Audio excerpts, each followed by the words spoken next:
6.5. I'm Cindy Campbell, and Craig, we have a very, very special guest this morning. One of my favorites. Joining us right now is Keith Urban. Good morning, Keith. Good morning, guys. How are you? Great. How are you? I'm well. Are you in Nashville right now? No, I'm actually in Halifax, Nova Scotia. Ooh, is it chilly there? No, it's beautiful. Well, it's raining. It's certainly not. It's not January, I can tell you that much. Oh, that's good. We played up here in January one time, and it's very, very different months. I would think so. Hey, I want to start out by congratulating you for becoming the newest member of the Grand Ole Opry. How cool was that experience? Thank you, Cindy. Amazing. Yeah, that was that's extremely high on my list of surreal things that have happened in my life. They surprised you with that, right? They did, because they did it at our All for the Hall benefit, and everybody kept it secret. So it was quite the shock. And you were a little concerned that you were holding up Merle Haggard, who was waiting in the wings, right? Well, it's the Hag, you know, and Merle was our secret surprise guest, unannounced. No one knew about him except a few. Vincent I knew and a few other people, but nobody in the audience knew. And I just thought, gosh, I didn't know what they were doing for me, because last year they gave me a little, you know, acknowledgement of putting the event on, and I thought that's what they were doing again, and I thought it was the most ill-timed thing because Merle is about to come on. But when I found out it was the Opry induction, I was speechless. And I'm sure Merle didn't mind a bit. No, I don't think he did. Let's talk about your new single, For You, is from the soundtrack to the movie Act of Valor.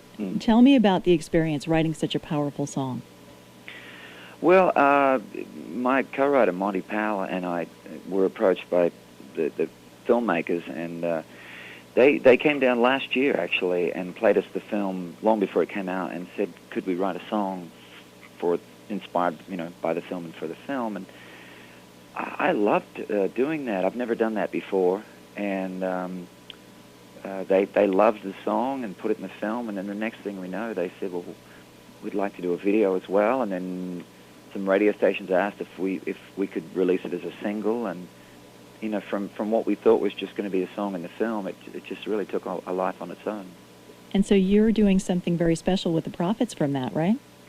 Well, I'm donating all my royalties from the songs to the Navy SEALs Foundation. They do a really good job. And you know, as I say, this song was written for the film. I was really moved by the film, and felt that this was something I wanted to be able to do. Right. Great. I look forward to seeing the movie, and I love the song. Thank you. Now, you're currently working on a new album. Do you like that process, writing the songs and putting it all together? I do. Yeah, I love being in the studio. Writing is always mysterious and elusive, and but to a certain degree, so is being in the studio this time round. But I'm really, really loving it, and grateful that we've got plenty of time, and we don't get stuck in there. We get to come out and do some shows as well. So it's a really a nice balance right now. I read something about you one time. I want you to tell me whether or not it's true.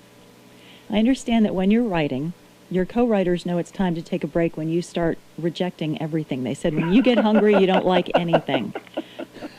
Is that true? No, it's probably time to eat. Yeah. At that point, I think. Yeah. You know.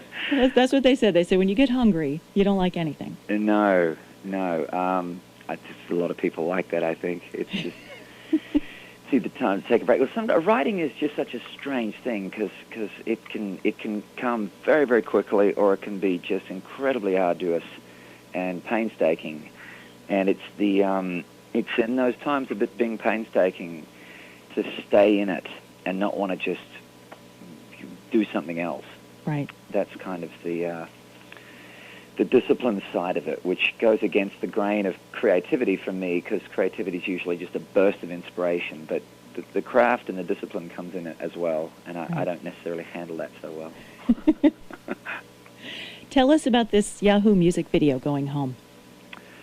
Yeah, they have a series on Yahoo that they asked us to be a part of, and they just said, you know, we want to come to Nashville and have you show us around some places that mean something to you. So I took them to the Country Music Hall of Fame and the Ryman Auditorium, which is really may very well be one of my all favorite live venues in all the world. and another place called Blackbird Studios, where we've recorded a lot of records. So it was a nice way to show people around Nashville. It's a wonderful video. I haven't been to Nashville in years, and it made me miss it for sure. Made me want to go back. Good. Well, come on back. I actually had the chance to see you a couple times in Nashville at the Country Radio Seminar doing guitar pulls, where it was just you and your acoustic guitar. And I'm always telling our listeners that they can't fully appreciate how awesome you are on the guitar till they see your concert live. You really seem like you're having a lot of fun when you're on stage. Thanks, Cindy. And that's it. It's just having fun. I love what I do. I love that I get to do it, and I love just making that connection with everybody. That's really it. It's it's not complicated. It's a gift, and I'm really grateful I get to be a part of it with everybody else. So that's what we can look forward to September 1st. You having a lot of fun on stage. Hopefully everybody having a lot of fun. Everybody just becoming one. That's the goal of the evening. All right. Keith, we really appreciate you spending some time with us today. Very nice to talk to you. We'll look forward to seeing you in September. You bet, Cindy. Me too. Take care. Bye now.